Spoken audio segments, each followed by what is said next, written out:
எபிரேயர் புத்தகம் 3ஆம் அதிகாரம்.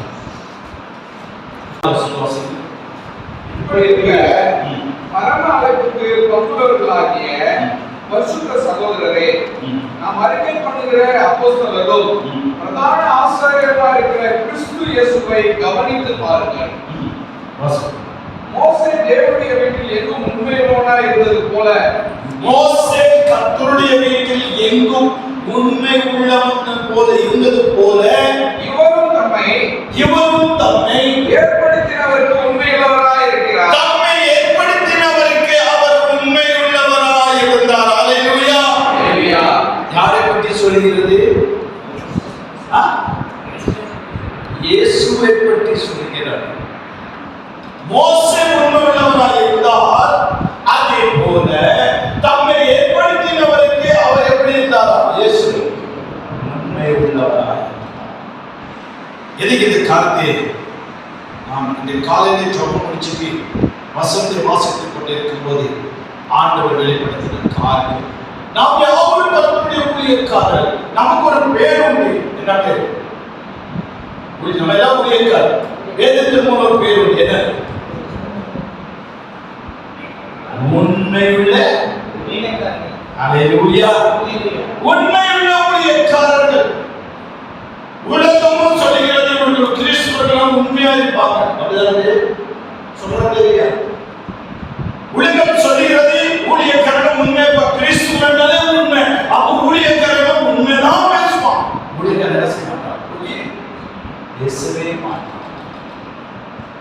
உண்மை உள்ளவன் என்று சொல்லி இந்த கனமான ஊழியத்துக்கு கர்த்தர் நம்மை அழைச்சிருக்கிறார். எனக்கு நான் கிடைத்தது இந்த காலவெளியில், இந்த மத்தியான வேளையிலே நம்மிடத்தில் ஆண்டவர் எதிர்பார்க்கிற காரணம் என்ன இருக்க வேண்டும்? உண்மை இருக்க வேண்டும். உண்மை இருக்க வேண்டும். இயேசு கிறிஸ்து தம்மை தெரிந்து கொண்டார், தம்மை முன்குறித்து கொண்டார். பிதாவுக்கு அவர் உண்மை உள்ளவராய் இருந்தார் என்று வேதம் இங்கே சொல்லுகிறது. வசனம் மோசே கர்த்தர் சொல்லுகிறார், மோசே கர்த்தர் வீட்டில் இருந்தும், கர்த்தர் வீடு என்பது சபை. கர்த்தருடைய வீடு என்பது நம்முடைய வீடு, நம்முடைய குடும்பம். கர்த்தர் வீடு என்பது நம்முடைய ஊழியம். மோசே கர்த்தருடைய வீட்டில் எங்கும் உண்மையுள்ளவராக இருந்தார். அப்ப நாம் பரிசுத்தமான தேவ ஊழியத்தை செய்கிற நாம் நம்முடைய வீட்டிலே உண்மை இருக்க வேண்டும். நம்முடைய குடும்பத்தில் நாம் உண்மை இருக்க, வீட்டில் இருக்க மனைவிக்கும் பிள்ளைகளுக்கு நாம் உண்மையுள்ளவர்களாக இருக்க வேண்டும். அது மட்டும் இல்லை, சொல்ற நிறைய சொல்லிட்டு போலாம். சபைக்கு நாம் உண்மை இருக்க வேண்டும். சமுதாயத்துக்கு நாம் உண்மை இருக்க வேண்டும். நாம் இருக்கிற இயேசுக்கு நாம் என்ன செய்ய வேண்டும்? உண்மையா இருக்க வேண்டும். இன்னைக்கு ஆண்டவர் நம்மிடத்தில் எதிர்பார்க்கிற காரியம் உண்மை. அல்லேலூயா. உண்மை. எத்தனை தடவை நாளைக்கு போய் சொல்ல வேண்டிய சூழ்நிலை வருகிறது. எத்தனை தடவை நம்மை நாம் யாவத்துக்கு வருகிற காரியம்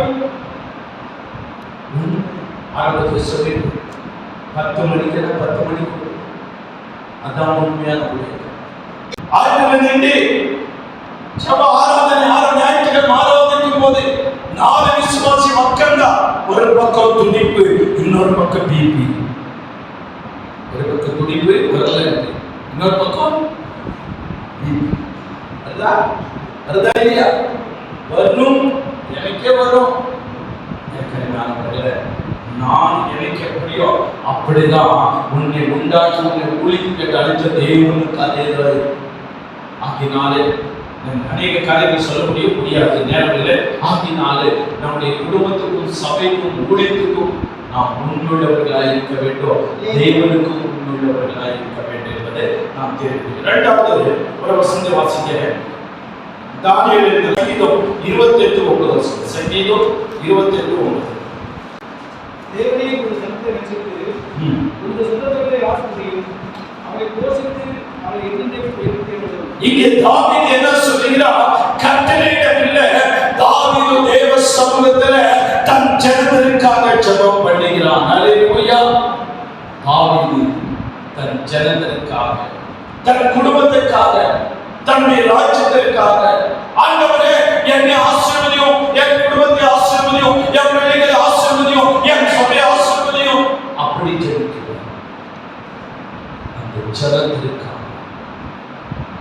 ஊழியர்கள் சபை விடுதலை சொல்லுங்க. உங்களுக்காக நான் விண்ணப்பம் பண்ணாதிருந்தால் நான் யாரா இருப்பேன்? நான் அநேக சபைகளுக்கு நான் பிரசங்கத்துக்கு போகும்போது நேர ஆராதனைகளுக்கு போகும்போது நிறைய சபைகளை நான் கேட்பேன். நீங்களாம் உங்களுடைய ஊழியர்கள் நான் கேட்க முடியாது. உங்களுடைய எல்லாருக்காகவும் அனுபவத்துக்கு வயதில் நான் சிறுவர் நான் கேட்க முடியாது. எல்லா விசுவாசம் இது முடிஞ்ச நாளைக்கு இல்லை வேண்டாம் ஞாயிற்றுக்கிழமை கேளுங்க. நான் போகிற இடத்துல உடனே சொல்லுவேன். எல்லாரும் கையில பைபிள் எடுக்க வேண்டும். பைபிள் எடுப்பாங்க. பைபிள் அப்படியே பிடிச்சுக்கிட்டு ஞாயிற்றுக்கிழமை இன்னைக்கு எங்க சபை போதகருக்காக நான் ஜெபம் பண்ணினேன். இன்னைக்கு நான் பிரசங்கம் பண்றவருக்காக ஜெபம் பண்ணிட்டு வந்தேன் மட்டும் நீங்க இப்ப கை தூக்குங்க.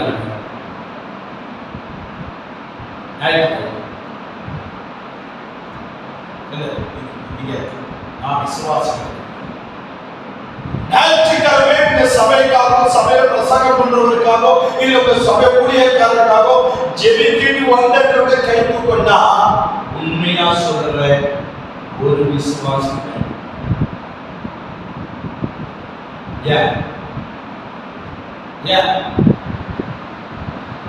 ஐயா பார்க்கணும் செல்லிப்பாங்க ஐயா. ஆனா பார்க்கணும் பிரயாசப்படுவாங்க ஐயா. ஞாயிற்றுக்கிழமை விசுவாசிக்கு ஜெபிக்க நேரம் இல்லை. ஞாயிற்றுக்கிழமை தான் கார்பரேஷன்ல தண்ணி விடுறான். ஞாயிற்றுக்கிழமை தான் நான் துணி காசுக்க முடியும். ஞாயிற்றுக்கிழமை நான் சர்ச்சுக்கு போகணும். நான் குளிக்கணும். என் வெளியே குளிப்பாட்டணும். ஆராதனை போயிட்டு நான் சாப்பிட்டு டிஃபன் சாப்பாடு எல்லாம் சேர்த்து வைக்கணும். ஞாயிற்றுக்கிழமை ஜெபிக்க நேரம் இல்லை. மற்ற நாள் உலகத்துக்கு ஆண்டவரே பாஸ்டர் ஆசைப்படுது. பாஸ்டர் ஆசைப்படுது. எனக்கு தேவதாசர்கள் அது விசுவாசி பாடு. ஆனா இன்னைக்கு நம்முடைய ஊழியக்காரர் பாடு. கடந்த நாட்களே நான் திருவாரூருக்கு ஃபங்க்ஷன் பண்ண போன மாசத்துல திருவாரூருக்கு ஒரு பிஷப்புடைய மகன் கல்யாணத்துக்கு போனேன். போயிட்டு நான் வர்றேன். ஒரு பாஸ்டர் கிருஷ்ணகிரி மாவட்டத்துக்கு ஒரு பாஸ்டர் குறையா சொல்றேன், பேர் சொல்றேன். ஒரு கிருஷ்ணகிரி மாவட்ட பாஸ்டர் சேலத்துல ராத்திரி 2 மணிக்கு நிற்கிறார். பெரிய பிரசங்கியாரும் இல்ல, பெரிய சபை வைத்தவரும் இல்ல, சாதாரண ஊழியக்காரர். அப்ப நான் பஸ் வர பாப்போம் சொல்லிட்டு நான் தர்மபுரி பஸ் ஏறி உட்கார்ந்தேன். பஸ் ஆனா வரல. அப்புறம் பாஸ்டர் ஸ்தோத்திரம் ஐயா ஸ்தோத்திரையா என்ன பாஸ்டர் இருக்கிறீங்க வரீங்களா வாங்க சீட்டு பிடிச்சிருக்கேன். இல்லைங்க ஐயா காலையில சேர்ந்து வீட்டு வெளிநாட்டில் இருக்கிறார். நைட்டு மீட்டிங் காலையில 10 மணி 10 மணிக்கு தூக்கமும் தூங்காமல் வீட்டிலே இல்லாமல் ஜபமும் பண்ண முடியாம நடுவஸ்டால இருக்கிறார். இங்க நான் 2வது வார்த்தை சொல்ல முடியல. முதலாவது உண்மையை சொல்றேன். 2வது ஊழியர்கள் நாம் ஜெபிக்கிறவர்கள். இங்கே சொல்லுகிறது தாவீது ஜெபம் பண்றார். மறுபடியும் வாசிங்க. சங்கீதம் 29. தேவனே உம்முடைய ஜனத்தை ரட்சித்து உம்முடைய சுதந்திரத்தை என்னுடைய சுதந்திரத்தை அல்ல யாரும் சுதந்திரத்தை உம்முடைய சுதந்திரத்தை ஆசீர்வதி. எனக்கு தேவதாசர்களே நாம் ஜெபிக்கிறவர்களாக தேசத்திற்காக அழிந்துக்கூடிய ஆத்து மக்களுக்காக நம்முடைய சபைகளுக்காக நம்முடைய விசுவாசி குடும்பங்களுக்காக நாம் ஜெபிக்கிறவர்கள் இருக்க வேண்டும். எத்தனை பேர் 1 மணி நேரம் ஜெபிக்கிறீர்களோ, எத்தனை பேர் 2 மணி நேரம் ஜெபிக்கிறீர்களோ, எத்தனை பேர் 1/2 மணி நேரம் ஜெபிக்க தெரியாது. தயவுசெய்து இத்தனை நாள் ஜெபிக்காமல் இருந்தால் இன்னைக்கு இந்த ஜெபிக்க உங்களை மாற்றிக்கொள்ளுங்கள். கர்த்தர் உங்களை ஆசீர்வதிப்பாக. ஏனென்றால் அநேகர் ஜெபித்தார்கள். ஜெபித்தவர்களை பற்றி மட்டும் சொல்கிறேன். தாவீது ஜெபிக்கிறான், ஆபிரகாம் ஜெபிக்கிறான், அழிந்து போன சோதோம் பட்டணத்திற்காகவும் லோத்து குடும்பத்திற்காகவும் ஆபிரகாம் ஜெபித்ததை நாம் பார்க்கிறோம். தாவீது ஜெபிக்கிறான். நான் வசனம் சொல்றது நீங்களா வசதி வரணும். தாவீது ஜெபிக்கிறான், மோசே ஜெபிக்கிறான், எஸ்தர் ஜெபிக்கிறான். இப்படி போல எல்லாரும் ஜெபித்தவர்களாக இருக்கிறார்கள். நாமும் ஜெபிக்கிறவர்களாக மாற வேண்டும். கர்த்தருக்கு ஸ்தோத்திரம். கடைசி வசனத்தை சொல்கிறேன். அடுத்த வாசிக்க சங்கீதம் 27:14. சங்கீதம் 27:14.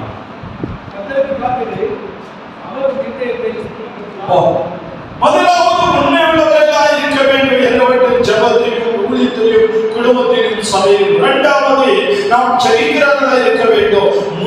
பார்க்கிறோம். கர்த்தர் சொல்லுவதை காத்திருக்க வேண்டும், காத்திருக்க வேண்டும். இந்த நாட்களில, அந்த நாட்களில் நான் ரட்சிக்கப்பட்ட நாட்களில 40 ஆண்டுகளுக்கு முன்பாக பாருங்க, பிரசங்கம் பண்ணுவதற்கு நிறைய பேர் நீங்க பாருங்க, தம்பி பிரசங்கம் பண்றியா? ஐயோ, அதுலயும் நான் ரட்சிக்கப்படாததுக்கு முன்னாடியே நாளைக்கு ஒரு பாருங்க வேதனை, நாளைக்கு அந்த வேதனையில மாற்றினேன். ரட்சிக்கப்படாததுக்கு முன்னாடியே ஃபர்ஸ்ட் குட் ஃப்ரைடே தான் நான் பிரசங்கம் பண்ணேன். அந்த பிரசங்கம் என்ன பிரசங்கம், எந்த வார்த்தை கூட தெரியுங்களா? சோதனை மேலே சோதனை மாதிரி ஃபர்ஸ்ட் பிரசங்கமே 4வது வார்த்தை. என்ன எப்படி இருக்கும்? நாளைக்கு அதான் பேசுவோம். 38 ஆண்டுகள் கழிச்சு அந்த வசனத்தை நாளைக்கு தான் பேசுறோம். எதுக்கு இந்த வார்த்தை சொல்லிக்கிறேன்?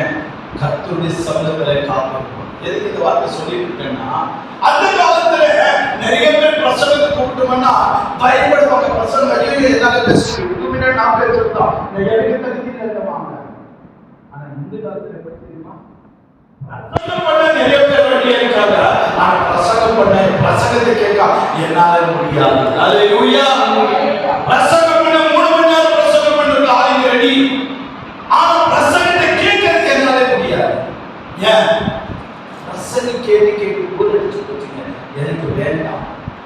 நிறைய ஊழியர்கள் நான் பார்த்துட்டு இருக்கேன். பிரசங்க நேரத்துல தான் போகணும், பிரசங்க நேரத்துல என்ன செய்யணும், மற்றவங்களை கூப்பிடணும், பிரசங்க நேரத்துல ஏதாவது செய்வாங்க. பிரசங்கத்தை மட்டும் கேட்கணும். காரணம் என்ன?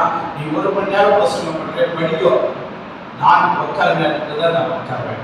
இங்க சொல்லுகிறது கர்த்தருடைய சமூகத்தை காத்திருக்கிறது. ஒருத்தர் பிரசங்கம் பண்ணாங்க, சிவர் பாளைய பிரசங்கம் பண்றாரு, அல்லது ஒரு ஞானதரை, ஒரு ஞானம், அல்லது ஒரு குரு ஒரு சந்தோஷ பிரசங்கம் பண்றாங்கன்னா கேட்கறதுக்கு இந்த நாட்கள் கொஞ்சம் கஷ்டம் தான். நான் சொல்றேன், கேட்கதான் கிருபை கிடைக்கும். அல்லேலூயா. கேட்கதான் கிருபை கிடைக்கும். நாம எப்படி கூட கர்த்தருடைய வார்த்தை யார் பிரசங்கம் பண்ணாலும் சரி, நம்மை காட்டு சிறுவர் பிரசங்கம் பண்ணாலும் சரி, நம்மை காட்டு முதிர் வயதானவர்கள் பிரசங்கம் பண்ணாலும் நீங்கள் காத்திருக்கும் போது கர்த்தர் உங்களை பலப்படுத்துவார். கர்த்தருடைய வார்த்தை யார் கேட்கிறார்களோ அவர்களை கர்த்தர் ஆசீர்வதிப்பார். வசனம் சொல்லுகிறது, ஊழியக்காரரை அனுப்பி உங்களை சுகப்படுத்துவேன் என்று சொல்லவில்லை. என்ன சொல்லியிருக்கு? கர்த்தருடைய வார்த்தை அனுப்பி ஆகினால கர்த்தருடைய வார்த்தைக்கு நாம் முதலிடம் கொடுக்க வேண்டும். கடைசியாக வசனத்தை வாசித்து முடிச்சுங்க. 2 கொரிந்தியர் 8ஆம் அதிகாரம் 2ஆம் வசனம். 2 கொரிந்தியர் 8ஆம் அதிகாரம் 2ஆம் வசனம். அவர்கள் மிகுந்த ஒருவருக்காலே போதிக்கப்பட்டவர்கள் கொடிய இரக்கமுடையவராய் இருந்தும் அந்த பரம சமூகத்தினாலே மிகுந்த உதாரத்துவமாய் கொடுத்தார்கள். என்ன பாஸ்டர், விசுவாசிகளுக்கு அவசரம் எங்களுக்கு ஒரு பேசிட்டு இருக்கீங்களா? இது எனக்கு பேசிட்டு. அல்லேலூயா. ஊழியர்கள் உண்மையுள்ளவர்களாக இருக்க வேண்டும். நிறைய பாயிண்ட்ஸ் அந்த நேரம் இல்லை. 2வது நாம் ஜெபிக்கிறவர்களாக இருக்க வேண்டும். 3வது காத்திருக்க வேண்டும். 4வதாக பரிசுத்தமான உன்னதமான ஊழியத்தை செய்கிற, சபைக்கு முன்மாதிரி நிற்கிற, சபையை நடத்துகிற ஊழியர்கள் நாம் கொடுக்கிறவர்களாக. அல்லேலூயா. நாம் என்ன செய்ய வேண்டுமா? கொடுக்க வேண்டும். நம்முடைய பைபிள் இருக்கு, உதாரணமா கொடுத்தார்கள், கொடுக்கிறது என் பைபிள்ல இருக்கு, நம்முடைய பைபிள்ல இருக்கு. அதே போலதான விசுவாசி பைபிள் இருக்கும். அதே வசனம் தானே விசுவாசி பைபிள்ல நாம பிரசங்கம் பண்றோமே, அதே வசனம் நம்மையும் பார்த்து சொல்லுவோம். ஊழியர்களுக்கு ஆசீர்வாதம் பெற வேண்டுமானால், ஊழியக்காரர்களுக்கும் ஆசீர்வாதம் இருக்க வேண்டுமானால், ஊழியக்காரர்கள் நாம் கர்த்தருடைய ஊழியத்தை செய்கிற நாம் கொடுக்கிறவர்களாக மாற வேதம் சொல்லுது. ஒரு இடத்துல அநேக ஊழியர்கள் சொல்லுவாங்க, எங்களையும் குடும்பமாக என்னையும் குடித்து ஒப்புக்கொண்டு காட்டு ஒப்புக்கொண்டு நான் எதுக்கு காணிக்க போடுவேன்? ஐயா தாமஸ் சொல்றாங்க, சொல்றாங்க நாங்களே போய் செய்யறோம், அந்த காணிக்கை எனக்கு தான், நானே போட்டு நானே எடுத்துக்கிறதா? எடுத்து தின்னா எனக்கு என்ன? எனக்குதான். ஆனா ஒரு சபையை போதுங்க பல